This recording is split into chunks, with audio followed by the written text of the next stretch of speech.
কয়েকদিন টানা ওষুধ খাওয়ার পরেও রাধারানীর মায়ের শরীর আরো খারাপ হতে লাগলো। তবু শেষ রক্ষা হলো না।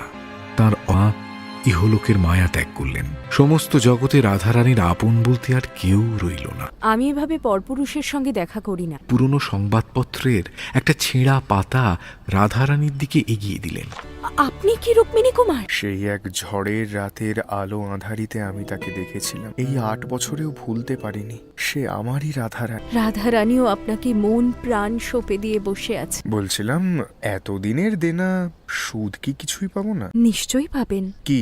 শুভ লগ্ন দেখে এই সামান্য রাধারানী নিজেকে আপনার হাতে তুলে দেবে। বহুমূল্য হীরের হার এগিয়ে দিল রুক্মিণী কুমারের দিকে। আপনার নগদ 2 টাকা আর কাপড় এখনো পাওনা রয়েছে। টাকা খরচ করে ফেলেছি, কাপড়ও ছিঁড়ে গেছে, তা কিন্তু আর ফেরত দিতে পারবো না। তার বদলে এই হার আপনি গ্রহণ করুন। যদি এইভাবে দেনা শোধ করতে চাও, তাহলে তোমার গলায় যে মালাটা আছে ওটাই আমায় পরিয়ে দাও।